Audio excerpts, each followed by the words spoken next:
I started preschool here and then I went through kindergarten and grade school and stuff like that, and I was always able to fit in well. I played baseball on my high school baseball team for 3 years. I was the captain of the baseball team. I was the editor-in-chief of my high school newspaper.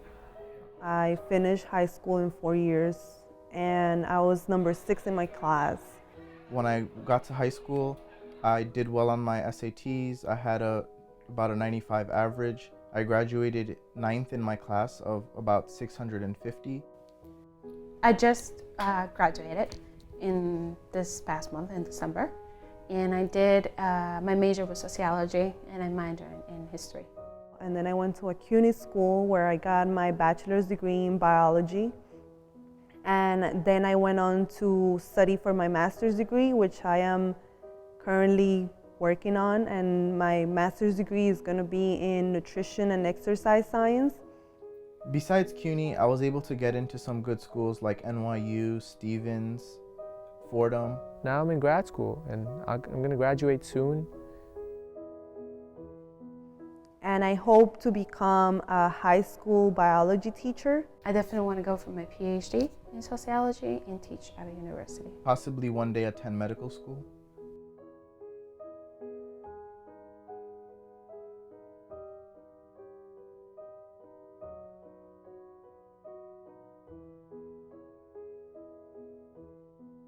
When I was 6 years old, I had no idea what was going on. It never even occurred to me, probably till my senior year in high school, when I was applying to all of these colleges and taking my SATs and things like that. And then everybody would talk about applying for financial aid and things. And then when I looked into it, I realized that I couldn't because I didn't have the proper documentation.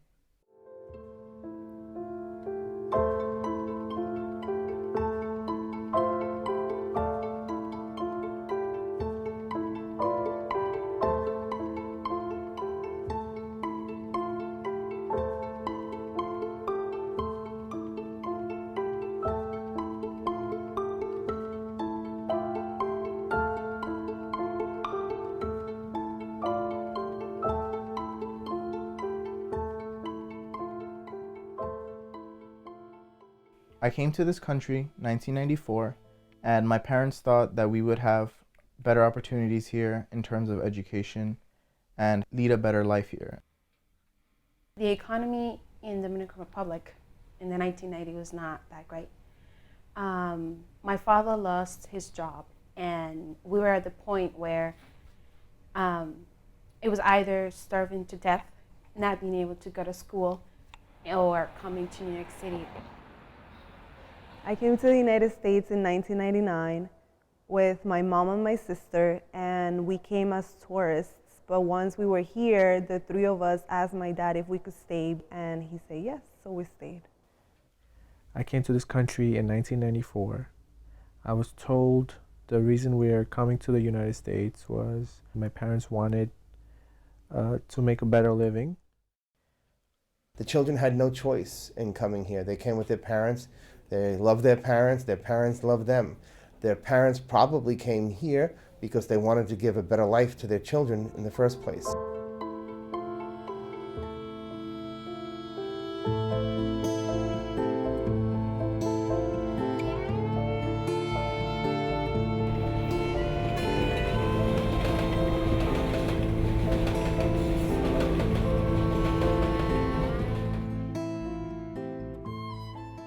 When I came to the United States, I was about 4 years old. I came to this country when I was 9 years old from Bangladesh. And I'm from I Colombia. came to New York City when I was 13 years old.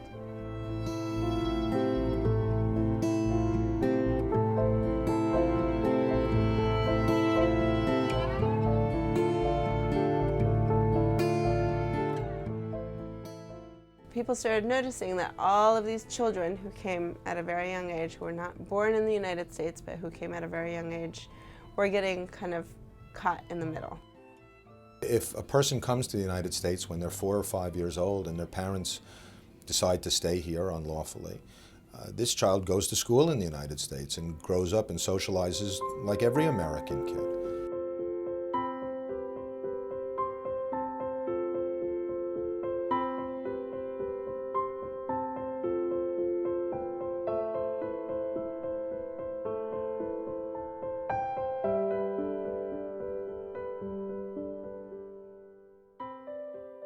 You know, children shouldn't have to bear the brunt of what their parents do. Now, on the other hand, we also have children who were born here, but their parents came here and are not documented.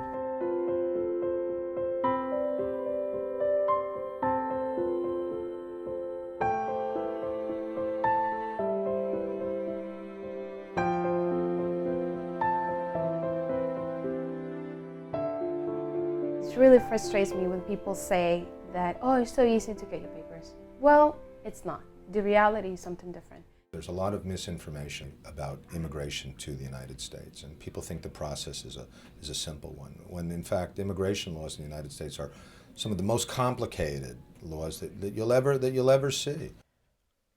People might say, oh, why don't you just go get sponsored, or why don't you just go apply? They don't understand that once you've been deported by the US government, that you're seen as a criminal. If you are an undocumented alien, what does that mean? That means that you are restricted in terms of what you can do and where you can travel. There's a fear that if you get caught, you'll be deported. And so even if you're very skilled, right, and very knowledgeable and can contribute a great deal of productive value to society, because of the constraints, the legal constraints against your legitimate status, you're not going to be able to do those things. Generally, the way I would define an undocumented alien is someone who doesn't have status in the United States, who's not under an immigrant or a non-immigrant visa, and is living here without the benefit of protection of the laws. A lot of people come here illegally and apply for asylum. A lot of people remain here in the United States unlawfully for many, many years and really have very few options about legitimizing their status. You either won a lottery in your country of origin, you got married to a U.S. citizen, or your employer sponsored you. And even marriage is not 100% guarantee. People might think that it's automatic when you get married. It's not. Once they realize that you've been deported, the only thing you could do is you could reopen your case and hope that the judge sees that you've been here for a long time, you've been a good citizen, and you deserve to get a green card.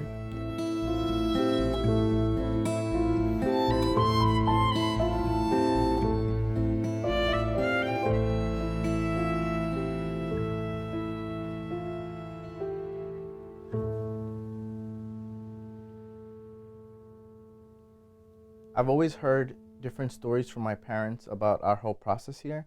I know that we came here on a visit visa, and we decided to overstay that visa. What that means is you have a period of 2 years to visit the country, and you have to go back after when your visa is expired. I did have the experience of visiting New York, but only as a tourist. So it was a totally different experience from when my mother told me, okay, we're going to New York to stay in 1997, because my father lost a job, and so we were in a terrible situation. And so we had to leave and stay and live here. When we came to the United States, we came with a tourist visa, and we never tried to adjust our status until my uncle found out that he could sponsor my dad. And through my dad, my mom and my sister and I would also be eligible for status adjustment. So in 2001, we submitted all the paperwork, and we're still waiting on the case.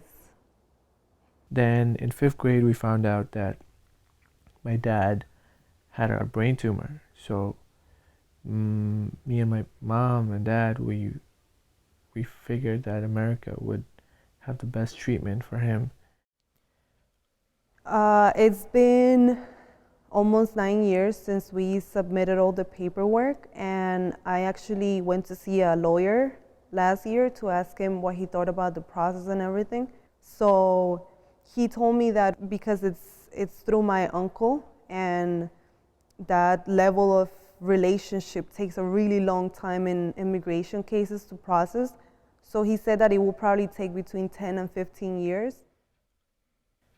Before the visa actually expired, we tried to apply for some type of status here, and we met up with this lawyer who basically made us fall into his trap that many other people fell into.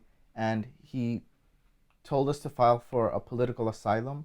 And after we filed for that, my family and we got some documentation like social security cards and work authorization. But later on, we found out that we were denied the asylum. So we went to a lawyer, and the lawyer told us that you need to change your names, change your date of birth, in order for you to show that you're running away from something in your country. And I guess my parents, they weren't familiar with the legal system, so they decided to do what the lawyer told them to do. And we went to court, and the process dragged for a year or two, and then eventually we were told that we were rejected. We were denied political asylum.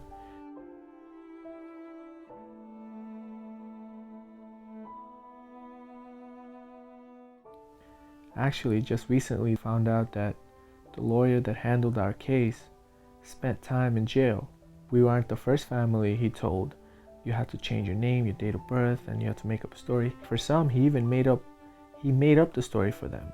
He told them, this is what you're going to tell the immigration employee. Eventually, INS caught on that he was doing this to so many people, and people who just came to this country they didn't know any better. They thought he knew exactly what to do to, make their lives better by getting them a green card.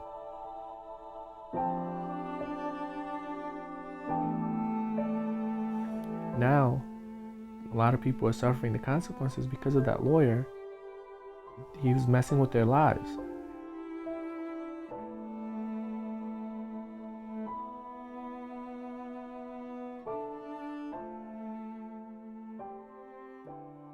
We were given an option to leave the country voluntarily, or if we decided to appeal the case and we lost, they would immediately kick us out of the country. So my parents decided that we would take a voluntary departure, and we were told that we had to leave within 2 years, and the 2 years came and went. We never left the country.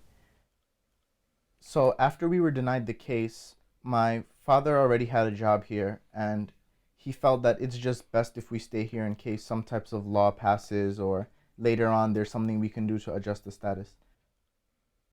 I did not think of the extent of the problem of overstaying my visa until when it actually expired. And I remember it was in my junior year, in high school. But unfortunately, nothing happened, and we were just basically stuck here. And my parents have both held up jobs, and me and my sibling have just gone through school and education and through college and everything. And we basically can't work or anything like that because of the documentation. I guess they couldn't understand me because I am the first one to actually have made it through college in my family.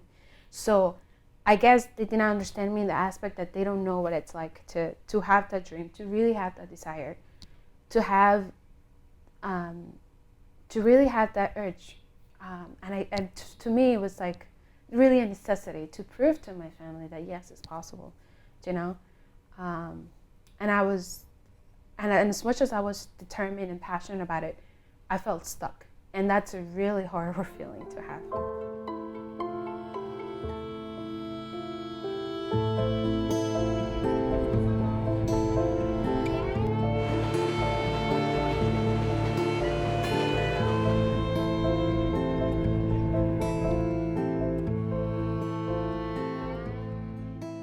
The number one restriction, which I don't even think about anymore, are my brothers. I haven't gotten to see my brothers in 16 years.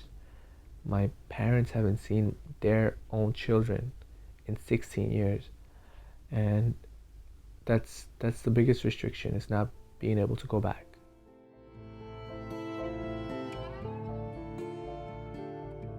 But I'm a little selfish, and I have other restrictions which are in the forefront. We don't have a social security number. We don't have a work permit. So basically we can't get any type of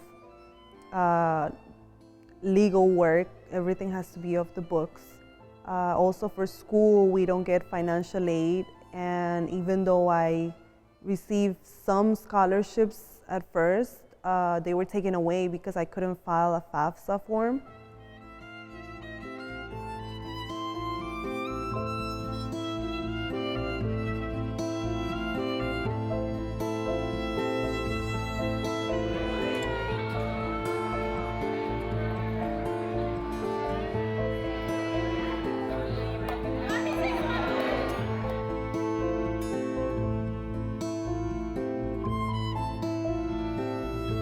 What do you work towards if you're here and you're 4 years old, right, and you're undocumented, and you go to high school, and everybody's talking about college or work post-college, and you don't have those options? So it means that undocumented people who want to attend the university are funding themselves essentially to do so.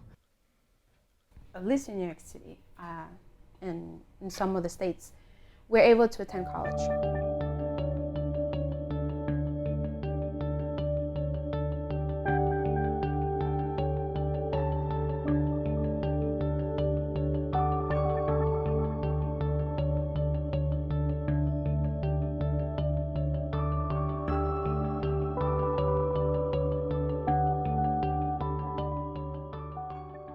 I think that they're choosing institutions that are local and where their families are, and that are affordable, for sure.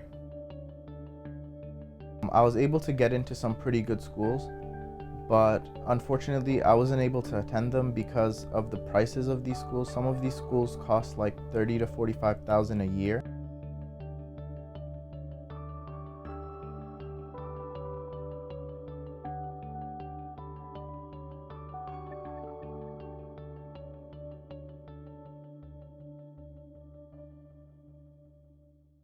As an undocumented student, I had to step up even more and work extra harder to get to what I want. It's very demoralizing, and it's actually could lead to all kinds of activities, from simply dropping out of high school, right, to becoming involved in the informal or illegal economy because you don't have any alternatives.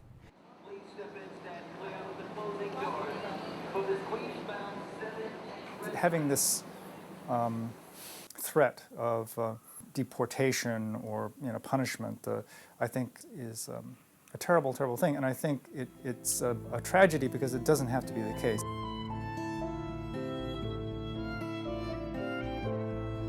I've never been really fearful of being deported. Because I do see cops stopping people at random and asking them for ID. It has crossed my mind, it does cross my mind. But if I actually did something wrong, My whole life would turn upside down if I was to be deported. I really don't know what would happen. I would do as well as any American would do in a third world country. The NYPD does not have an official policy in regards to, undocumented immigrants.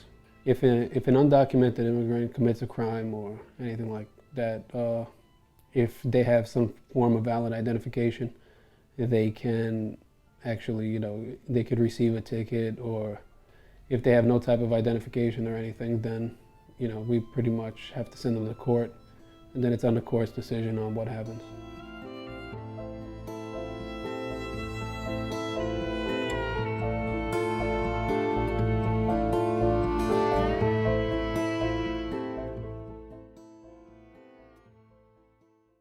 Let me introduce myself. My name is Saad Nabil, and I bring this video to you to tell you that after living in the United States since the age of 3, I was deported when I turned 18 years old.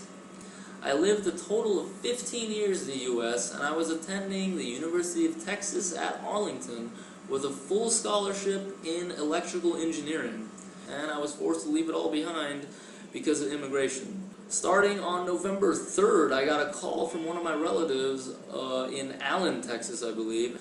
He told me that my father was taken that day and was sent to a detention facility. So I had to leave my apartment, I had to leave my classes and my education behind, and I had to go with my mother to seek refugee status up in Canada.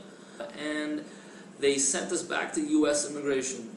So that night I was handcuffed with my mother, and we were both sent to detention facilities, aka jails.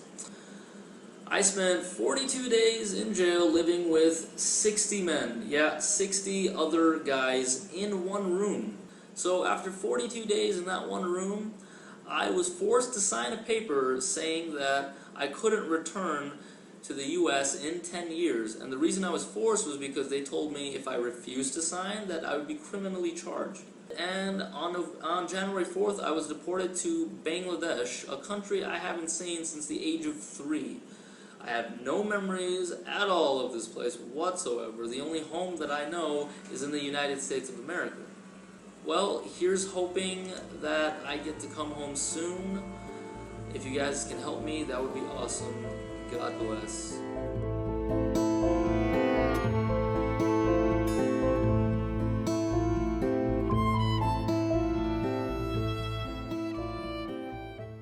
Currently, there aren't very many ways of adjusting my status. One would be if a law passes with the government. There's all this talk about the DREAM Act and how the DREAM Act is going to give students who are in my situation their papers, but this has been going on for years now. I could think of it's been 9 years, 10 years that there's been talk. If you came when you were young and you went through U.S.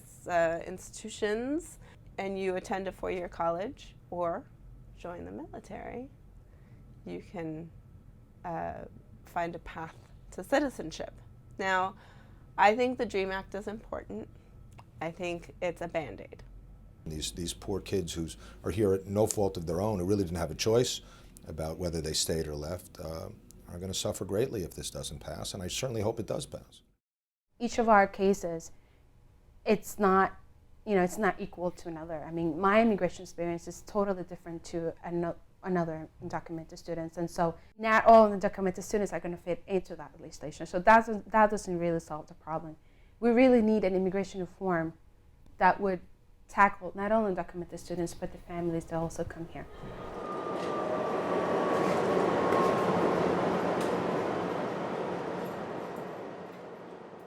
I felt as if no one was there to help me. And again, I don't think there was that much they could do. I mean, after 2001, especially after the terrorist attacks, there were not that many laws available to help me either. There's a big difference in immigration post 9/11 as opposed to prior to 9/11. There's an awful lot of arrests that happened after 9/11 in pursuit of terrorists. I mean, they pursued terrorists, but they picked up a lot of illegal aliens, people who were innocent, and ended up spending a lot of time in jail and having a very rough go of it. The problem is not the immigration. The problem are the violent acts committed by people, wherever they come from. And that's something that needs to be addressed. And if you try to address it by closing our borders, well, I think you're using a bazooka to swat a fly, if that's the correct analogy. In other words, the means that are used are all out of proportion and misdirected. I mean, it's a very unnatural thing, but understandable thing for people who live here now, whose ancestors themselves came here undocumented, to want to preserve what they see as their own way of life.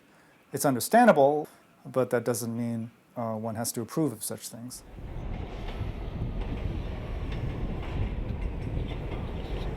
Some of the misconceptions are that undocumented people come in and take jobs, that they're all on welfare, that they use government resources, that they don't pay taxes. There's an irrational fear. Well, they're taking away our lower-end jobs. Well, there's not a fixed number of jobs available. As long as people, want to consume goods and services, and as long as our economy is free enough to enable people to enter those areas, that's where the jobs will be created. I didn't want to burden my parents. They had to send money back to my two older brothers, and they had to support me, and they had to support themselves. So I had to get a job off the books during college, and even in high school, I worked.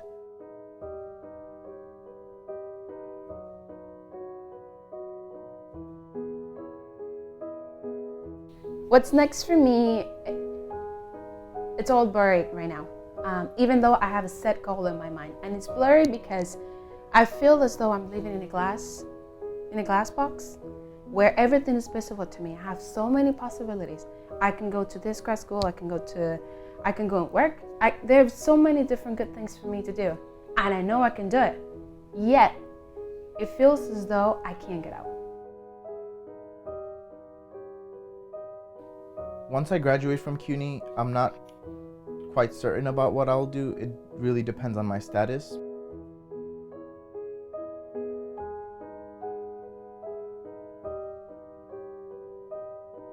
I am hopeful. I do want things to change, but there's also a part of me that doesn't really believe in it. Kind of not very hopeful that something's gonna come up soon.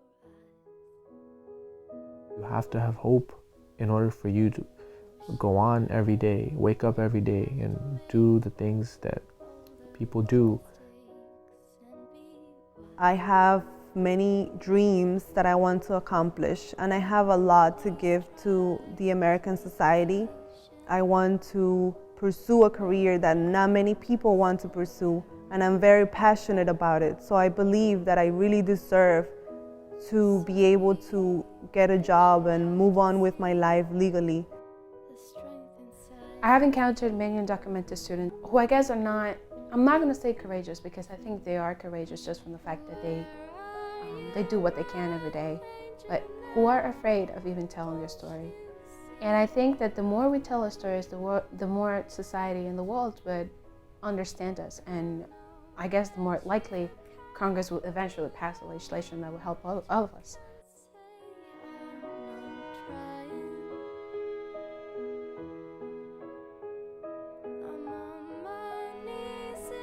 On April 9th, 2010, my father was deported to the Dominican Republic, straight from the court in Massachusetts. I did not have the chance to say goodbye.